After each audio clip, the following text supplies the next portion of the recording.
can we be honest? People with big feelings can be a lot. Hmm. We can be a lot, and also we're worth it. This is Interfering Neurotic with me, Dr. Ash King, and mindfulness coach Darren Larson, where we navigate a life lived with the curses and blessings of big feelings. When big feelings are a huge feature of your life, how do you understand the people in your life who experience their emotions in different ways? And how might we communicate better so they can understand the weird emotional ways we operate? We chat about needing responsible role models of people who feel big feelings, questions to ask the non-neurotics in your life when you're tearing your hair out wondering what's going on for them, the illusion of empathy and how making assumptions about other people's emotional states can be a slippery slope, and our desperation for resolution and learning to sit with uncertainty.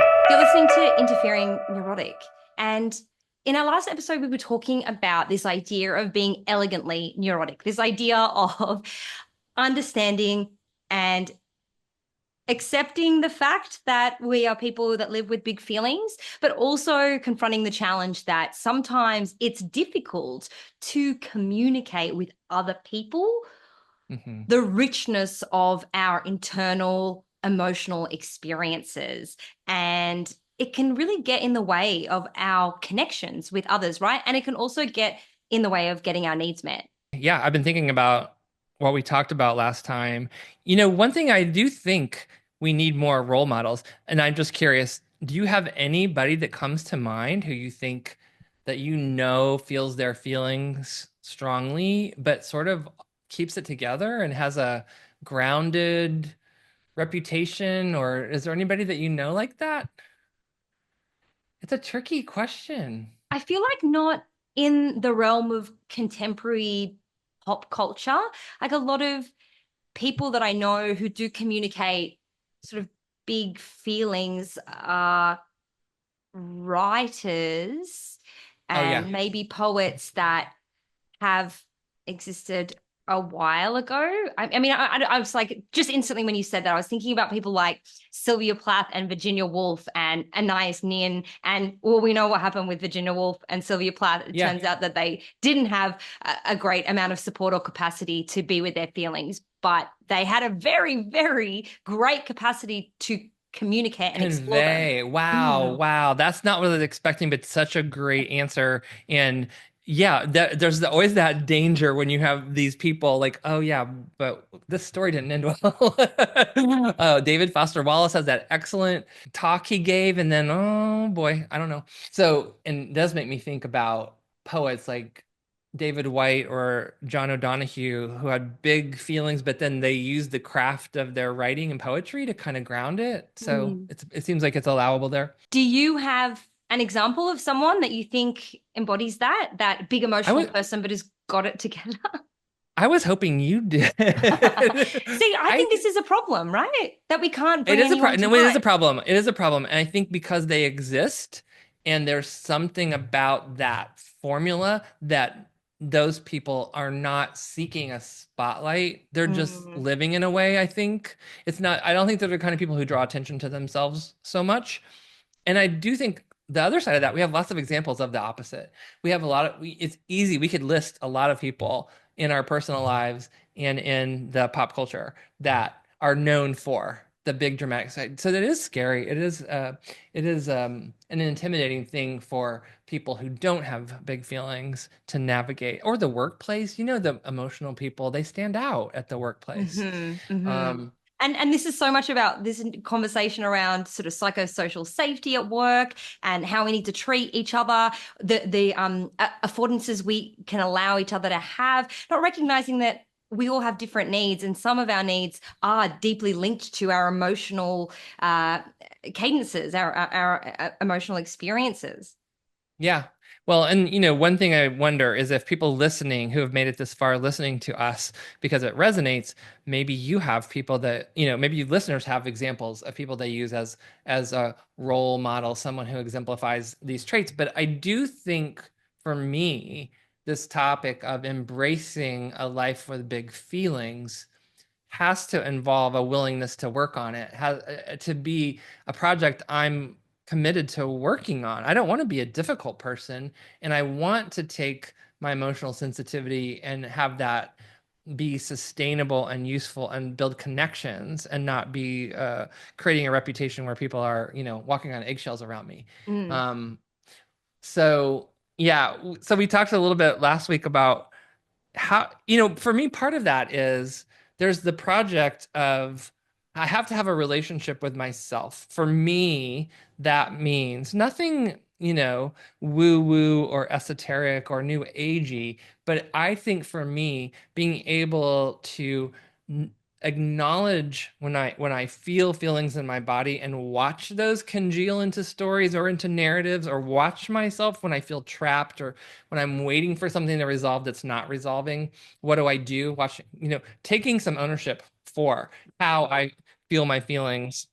So I want to become really skilled at noticing I'm having a feeling and making decisions. Not all the time. I don't want to be a perfectionist about it, but I'm committed to that. And part of this, if we can bring our conversation into this idea of, especially like in a romantic situation where you find yourself committed to somebody who feels their feelings differently, Mm. how are we supposed to both work on our own stuff and have some kind of communication going with that person who might never, when I say I have this feeling of anxiety in my chest right now that's making it hard for me to concentrate, then they're like, I haven't, what are you talking about?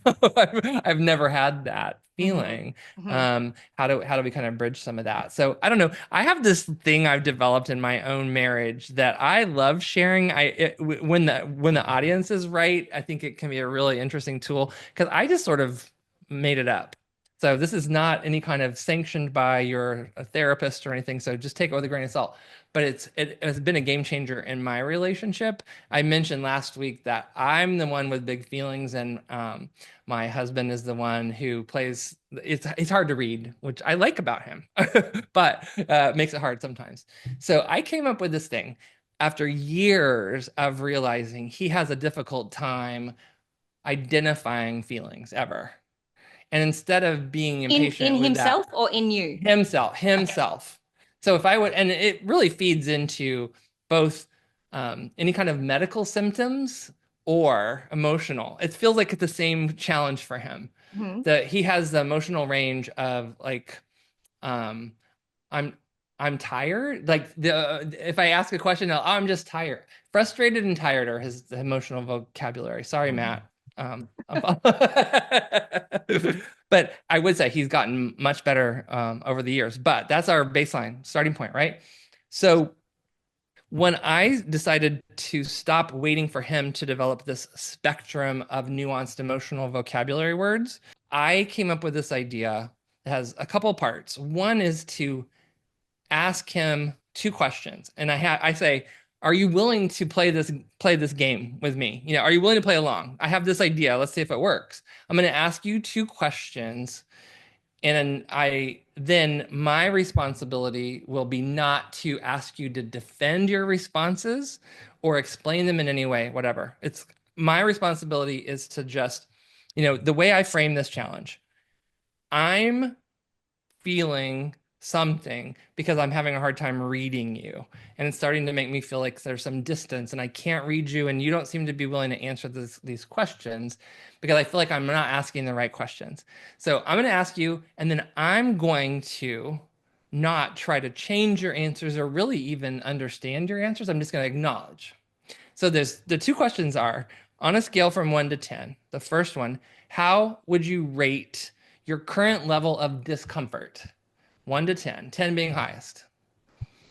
And then the second question is from 1 to 10, to what degree does that discomfort feel problematic to you? And then he gives me the numbers, and he it is really good at this. He's gotten really good at this game. He likes it better than to like tell me how you feel. But what blows my mind is like I have a hunch it's something work stress or whatever. I can't read. I'm not sure. Are you mad at somebody? Whatever. And I might be completely making something out of nothing, which is often the case, but I might be onto something. And I just need a glimpse of his subjectivity, and he can't convey it to me in his language. So he'll say something like, My degree of discomfort is a 9, and the degree to which it feels problematic is a 2. And I'm Mhm. like, mind blown. I'm like, I don't know what that would be like, but good for you.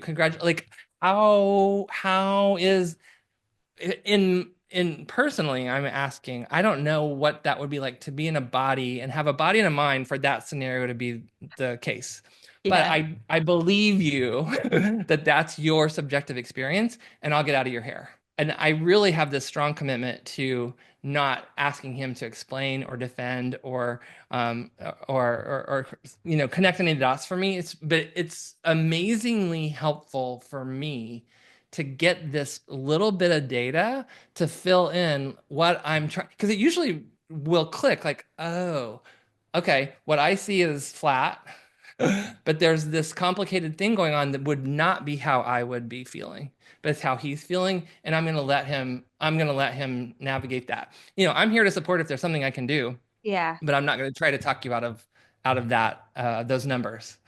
And I can't tell you how many things that this has helped us navigate. I So, I I wish that we were having this conversation a year ago because hearing that I was like, "Oh my God, that probably would have been something that could have really helped in the way that me and Joel communicated." Because one of the huge problems that ended up with us is me being incredibly emotionally fluent and having a mm, lot of words.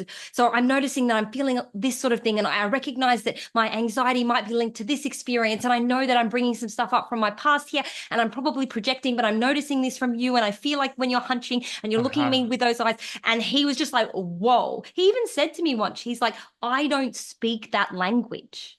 I don't uh-huh, speak that language. uh-huh, And uh-huh. I could tell that when I was trying, using all my tools to connect with him, Right. it was it was shutting him down. And that scale that you offered, like I think as well, at one point, I noticed that he was feeling high degrees of discomfort. And when I would ask him, he was like, no, I'm fine, or I don't want to talk about it. He's like, I'm fine, I don't want to talk about it.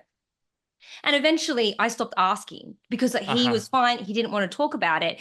And I didn't realize how bad it had gotten, or say on the scale of, problematic, like to a 9, that whatever he was going through was incredibly problematic. And yet I had just let whatever it was go, like you said, creating that distance Yeah. that just got wider and wider and wider It's crazy. because, That's how I frame it. In fact, this is actually, I'm so glad the how I frame it is I always start this with we're not I'm not we're there's no problem. There's not a problem. I just want to check in. Like Mhm. I don't think there's a problem with us. I think when we have big feelings that we come up to our people and it seems like we're saying, I'm thinking about breaking up with you, or I'm dissatisfied to my core. It doesn't feel neutral to them. Part of it, I do think, as you were just talking, we learn these really valuable psychological insights. But the places we learn them, they don't teach us then how to go home and translate to our people, even Yeah. friends and family and whatever. And this is definitely true in mindfulness world. And we kind of have a sort of a related thing in our family where if I'm upset, he'll say, where are you feeling that in your body? And I'm like, oh, no, no, no, no, no. I have a joke. It's a joke and it's not fun. It's not a joke.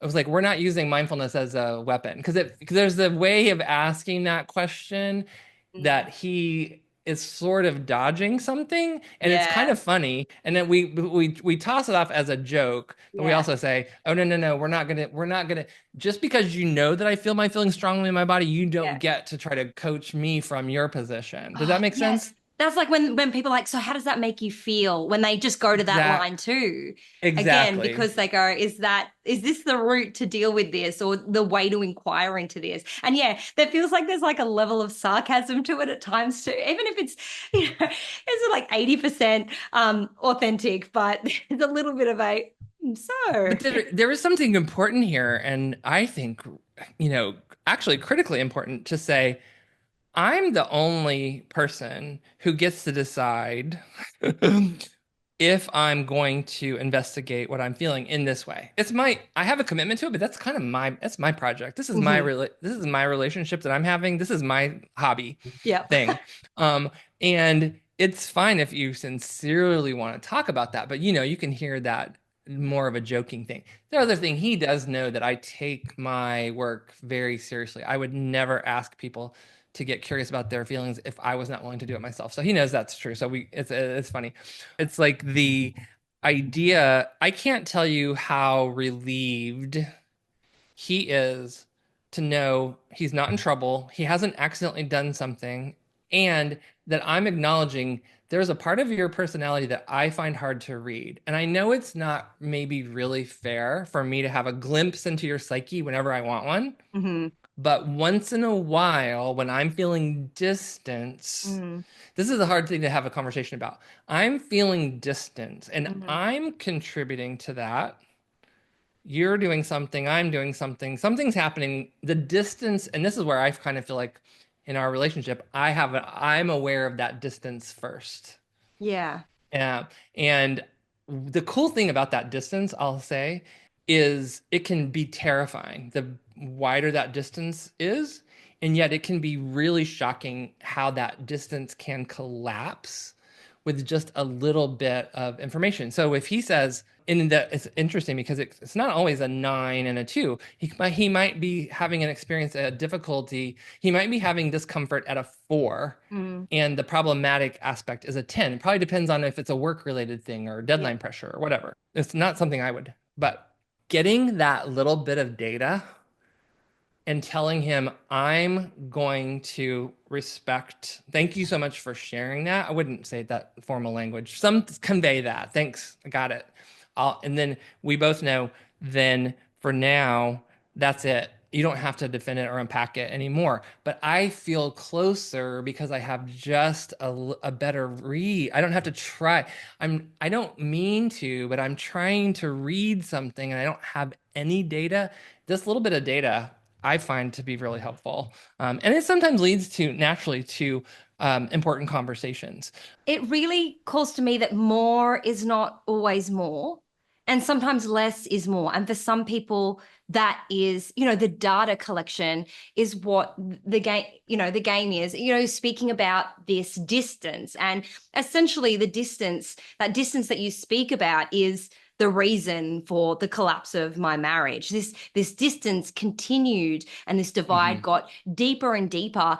And any attempt that I made to bridge that distance didn't work.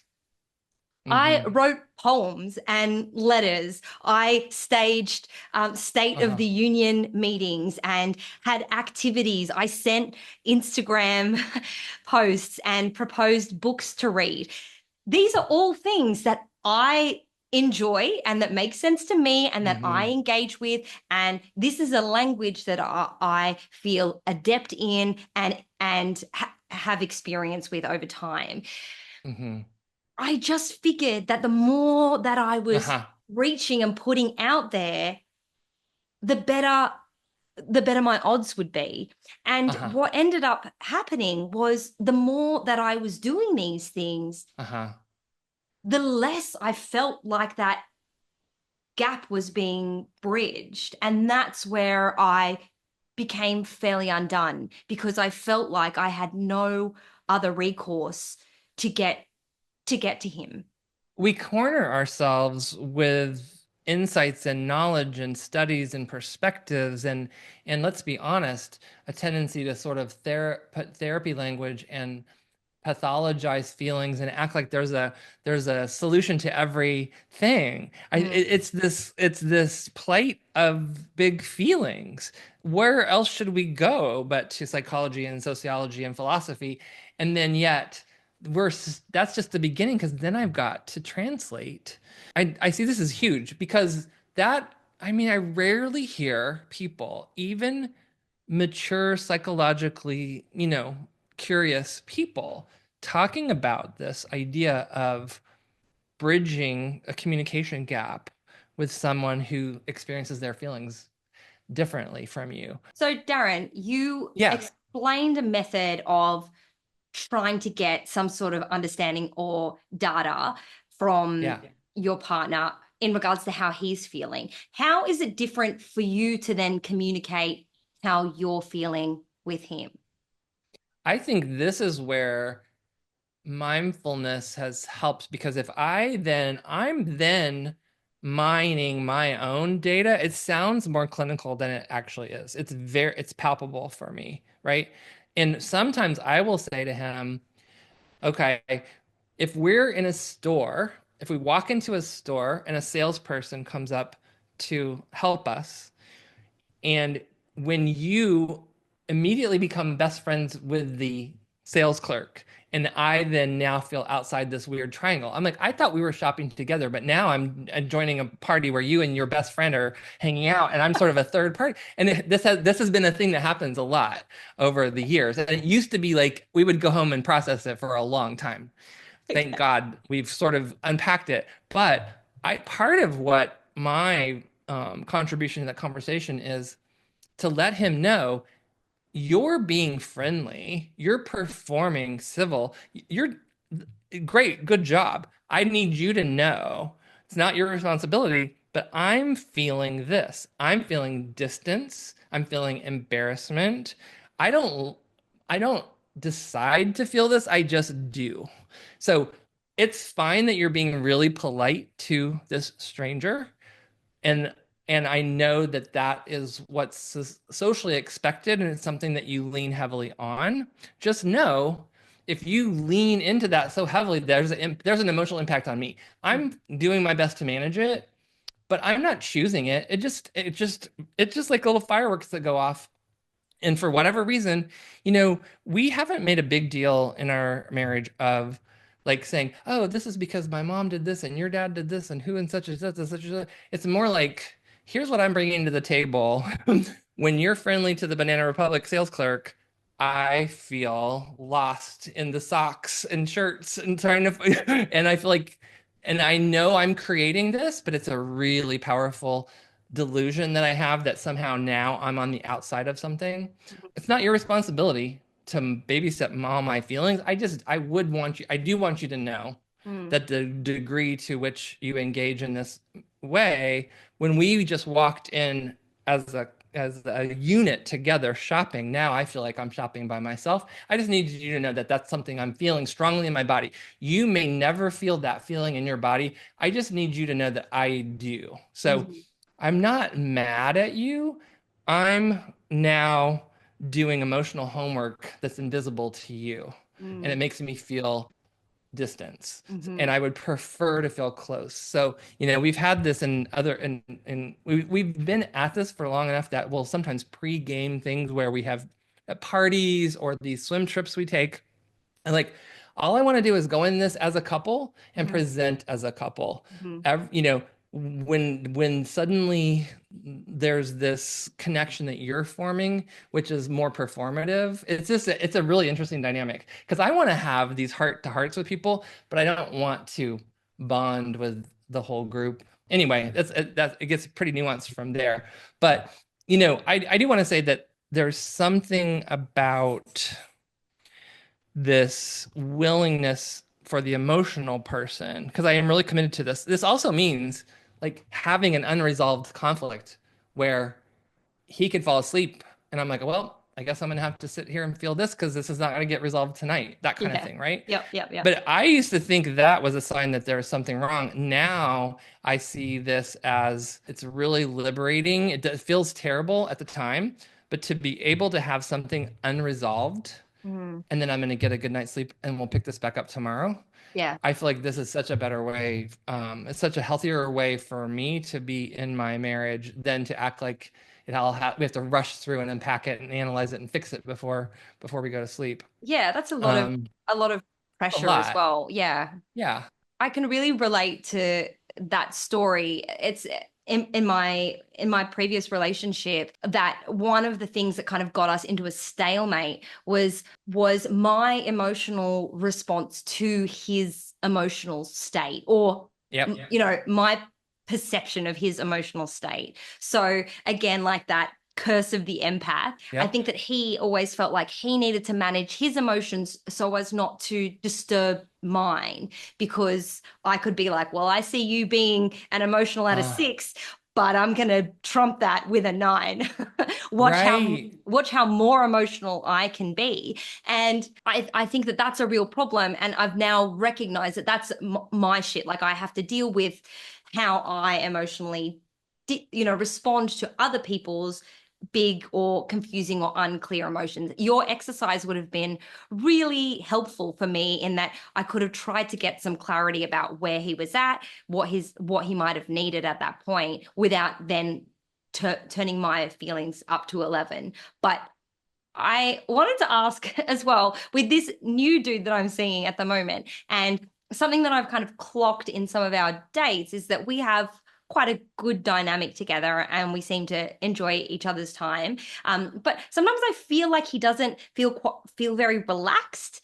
I was like, should I ask him about this? Like, should I inquire into this? I was like, I don't know. Does that make you feel less relaxed when someone's like, I've noticed that you don't feel relaxed? I don't want to put pressure on him to relax. I'm thinking to myself, how can I curate the environment so that he will feel more Uh-huh. relaxed? And I noticed that noticing that he's not relaxed makes me feel kind of less relaxed too. I think we might be separated at birth or something because if I were in your shoes, I would be having exactly this thing. So it's also easier to sit here from a little bit outside that to say what I would suggest because you mentioned in our last conversation this impulse to kind of, you know, not rush into everything. And I think that that's a real um, sound way to go. Let's connect this to this idea of the empath. This is one of my favorite topics that I don't know. I do not have a popular, I don't think my stance is popular. So I'm going to take a risk here. But this is also something I learned from my mindfulness practice in a visceral learning way, not just conceptual, right? But it's that it has served me to, I'm going to tell you how I frame this, to pretend that I don't know how to read people's thoughts and feelings. I frame Mhm. this almost as a pretend because it feels like I can. Yeah. It feels like I can walk in and meet you and know you and know what you're feeling. Okay. And it's a very strong illusion that I think I'm probably right. But being able to tell myself, could you be willing to consider that you might be off a little? Like that you might be 80% right or 90% right? But what I find is if I actively frame it as pretend, I'm going to pretend I can't read your mind. And Mm-hmm. if that were the case, what would I do or say? Mm-hmm. Because then it's less out of this emotional panic and more out of I could find myself if I was on the date with this guy you're mentioning and picking up on this, uh-oh, vibe alert, bored, he's tense, tension, tension. Depending how many dates and what the kind of level of closeness we're feeling, I was like, oh my gosh, I don't know, you seem fine, but I am telling my story that you're fine is somehow bored or tense. Am I even on to something? Giving them a chance to respond to the story I'm telling. And I would say I take great pains to try to, in any realm of this at all, I try not to sound like a meditation teacher or a social worker or a psychologist. I try to say, what would a normal human being, how might a normal human being Yeah. frame this and not assume that this person has read all the same articles and books and things that I have. Mm-hmm. But to be on, I think people are relieved to be asked to invalidate the story that we're telling. I think we can overuse that, but I think it's something to keep in the back pocket of when I'm feeling uncomfortable. Oh, back to the empath thing, because I really truly believe that there's this romantic notion that some people, I'm feeling what they feel. I'm picking up on their energy. I've taken on their, no, you haven't. You are having your feeling. And now you're interpreting it and projecting and going into this thing. But you will be served, you will feel closer to people and have better relationship if you say, I walked into a room, She scowled. She had this tone, and I felt Mm-hmm. defensive. This Yeah. is my feeling. I feel Yeah. this in my face and my chest and my stomach. I could take a stab at what she's feeling, but my her feeling, that's her responsibility. My responsibility is to get curious about my emotional reaction. That's the only thing I can take responsibility for. I love that bit of yeah, taking responsibility for your perception of somebody else. And it makes heaps of sense in terms of my scenario here of noticing, is he tense? Is he nervous? Why isn't he relaxed? If I brought that up in that kind of a way, it sounds accusatory. He's like, wow, this is how I'm being received, and maybe I need to change or I need to Right. micromanage how this is. Whereas if it's me coming from, so I'm telling myself this right now, and I'm here with you and I'm enjoying myself, but I feel like I'm picking up on these signals from you and reading them as you are tense, you are not relaxed, you are, try to not use terms like uptight Uh-huh. or things that carry a little bit of Uh-huh. flavor to them. And yeah, look, I mean, I'm just so curious. I really don't know this person enough to know how that would land with them. I think the softer the test, like you could put a toe in the water, and it's also like putting it on the table that I'm if you're going to be in a relationship with me, you're going to need to know I'm transparent, and you're going to probably know what's going on in me. So welcome to me. I'm starting to make myself a little crazy. Think I'm reading you, and I think I might be reading you wrong. Am I reading you wrong? Mm, You know, and it's sort of like the puzzle becomes I'm trying to get better at my interpretation. You're not mm, doing anything. It's so challenging, right? This is one thing I have struggled to learn is straight men can be not talking and apparently perfectly fine. I get uncomfortable. Like we should be chatting or having a heart to heart or something. I'm sorry, I don't know how to talk about sports with you, but I feel some obligation to keep the conversation going. And Matt's always telling me straight guys kind of just like not they don't make a problem out of sitting in the room with someone not talking. I'm like, wait, how? What is this? What is this strange approach to life that is so foreign to me? But sometimes I have practice like at the barber shop and different straight guy environments. I'm like, everything in my body wants to make a problem out of this. mm. But could I imagine a planet where these guys are totally fine with what looks like bored, quiet, flat? I guess in general, I'm always trying to say my feelings are my project, and I've gotten myself into all kinds of trouble. Taking a leap into my interpretation is true. Mm, So anytime I can kind of step back from the other thing, Ash, is like as I put myself in your shoes and imagining this challenge, it's like I don't want to misinterpret you. I have a tendency to feel strong feelings, and I don't want to make a habit out of that with you. This mhm. feels like this could, there is an art to it, but to frame it as this is about me interpreting, not about what the dating guy, it's not what he's doing, really. It's about your interpretation skills. And it's also giving him the respect or honoring that he's a new person that I'm getting to know Uh-huh.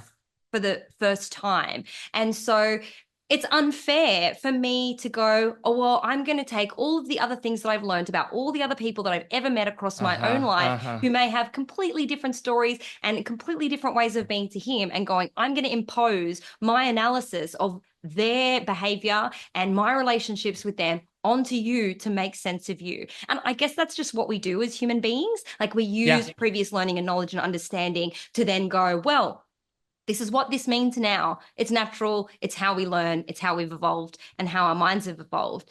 However, it doesn't really invite us to mm, engage in the experience of learning and discovery, a whole new universe of person who's sitting right there in front of us. And I think that that's one of the exciting things about getting to know someone and getting to know them totally. intimately. And I think that, yeah, there is a vulnerability about making these inquiries and also revealing yourself to be this Totally. person with big feelings that is making interpretations. I want to be the cool girl. I want to be the laid back girl. I want to be the girl. I didn't notice. I don't care. Whatever. It's all cool. It's like, it's not cool. I noticed that you kind of slightly twitched your head then. And my mind is absolutely going Going to gangbusters town with again. it. It does make me wonder, like if I were to be dating someone right now, I think a safer place to start is also like one step removed, like watching a series together and unpacking it a little bit. How did you think? I don't know if I would have done that. Like having a little bit of distance from your actual, the two of you. It's Mhm.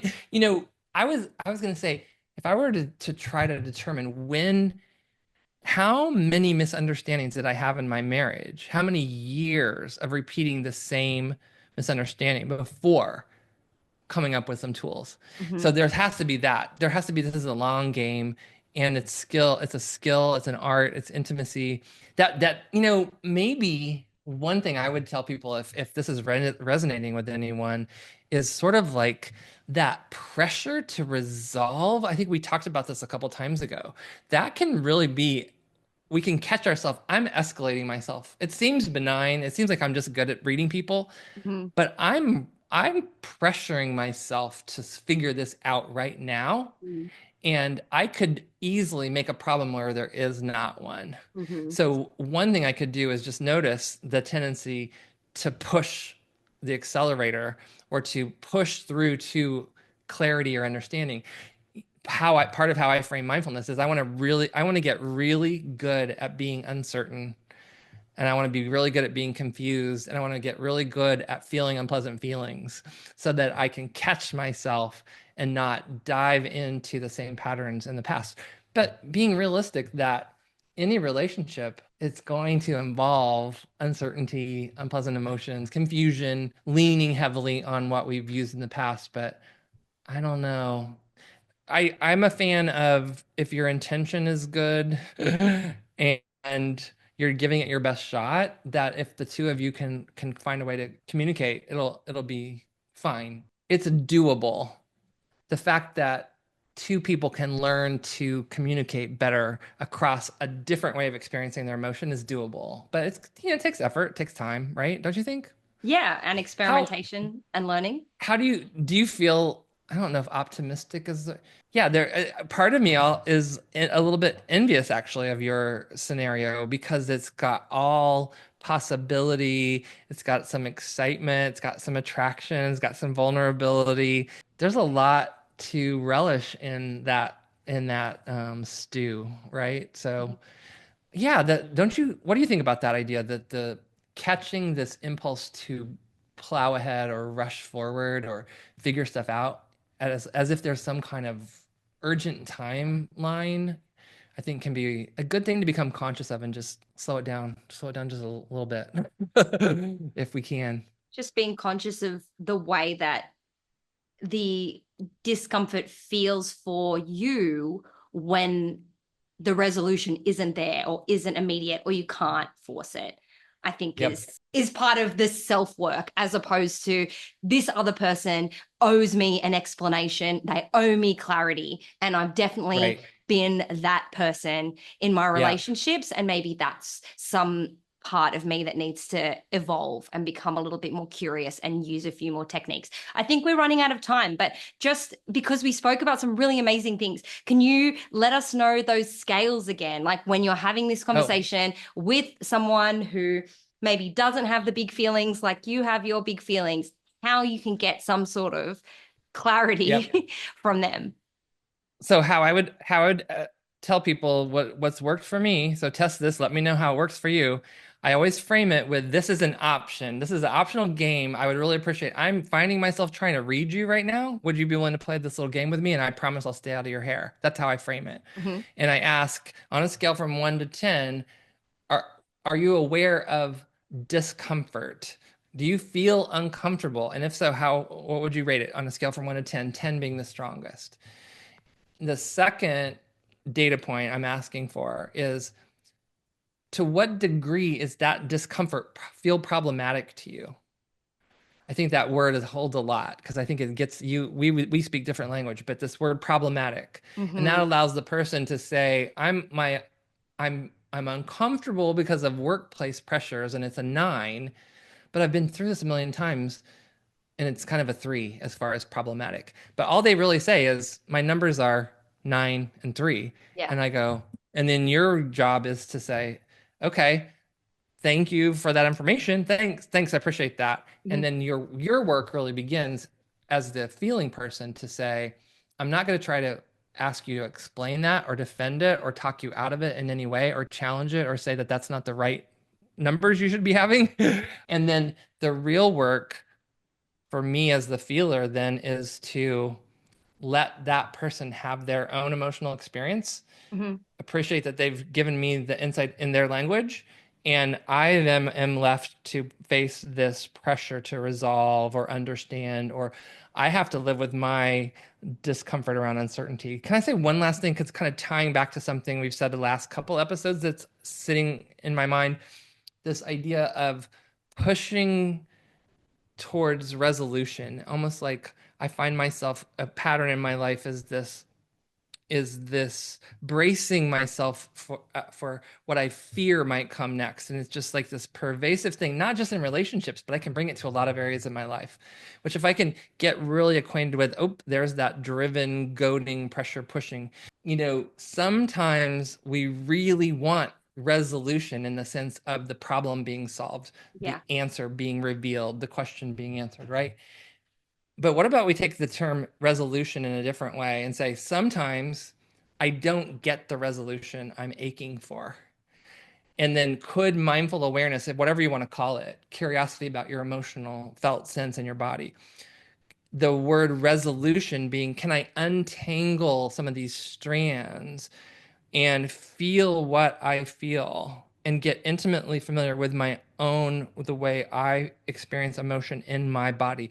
That's a kind of resolution, a kind of clarity, Mhm. different form of the word resolution.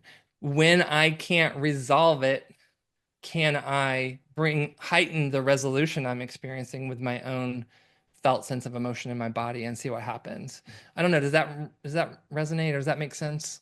Yeah, that's great. It gives you some level of control, particularly in scenarios where potentially you feel quite out of control. And again, I think that it's a practice that you obviously have to engage in over time to become more and more comfortable and adept at it. But I think that that is really useful and it will be really useful for me. I did also want to bring back that beautiful framing of when you are the big feelings haver and you need to communicate what's going on for you, that tendency to go, why are you feeling tense? Or you look angry. What are you angry about? Or you just slammed the door. Or what's wrong with you? Or what's going on with you? And that projection of Mm. these things, I'm perceiving these things, and therefore I'm coming to you with what is that about? Like, you're the one who's doing it. You're the one who's making me feel these ways or interpreting it in this way and bringing it back. And I really like that soft language that you used as well. Look, I just want to make sure that I'm not reading into things or that I'm not sort of reading this Uh-huh. wrong, but I'm feeling a little bit of tingling weirdness because I'm reading your, body language as sort of tense and potentially, disinterested or bored. And I just wanted to see if I'm on the right track or whether I'm reading it completely wrong. We're so bound by this trap of the language we have is so limited. But I think the person who feels their feelings differently than we do really appreciates the effort. It's like if you go to France and you try to speak French, and if they're nice to you, there's something a relief to have someone being willing to try at all. And if Mm-hmm. you think about it, I have my most of my adult life tried to like if someone I'm speaking Spanish and they're speaking English, somehow if I speak louder Spanish, they're supposed to get it instead of trying to learn how will they best hear my message. Mm-hmm. And it's such a worthwhile project. And it's also take response. I have to take responsibility for my feelings. And as you were describing it, sometimes I think our partners are relieved when we're not saying, I'm so mad because you always do X. Mm-hmm. And if we say, I'm trying to interpret you better, and right now I'm getting this fluttery feeling that in my chest that usually for me, I start to tell these stories. I just want to check that out before I go down that road. Hmm. That's a very different message to hear from Yeah. from someone who I think they really are trying to understand. Can we be honest? People with big feelings can be a lot. Hmm. We can be a lot, and also we're worth it. I think that there's so much to take away. I'm going to take some of this away. I will report back in terms of Yay. how these sorts of conversations go and how I can be at sort of managing my feelings in response to somebody else and somebody new and somebody that I don't really have an experience of interpreting their behavior and their emotions for a very long period of time. You got some exciting field research to do, and I can't wait to hear about it. And anybody who wants to reach out to us, we love getting the messages that what we're saying resonate. Hopefully, what we're saying still resonates, and you're finding it interesting. We'd love to hear specific examples and questions too, and try to unpack those together. So eventually, we'll probably be bringing people to help us think through some of these emotional challenges as well. So hopefully that'll happen over time. So. For sure. All right. For I sure. always enjoy talking to you, Ash. Thanks so much. Same here, Darren. I'll see you next time. All right. Take care.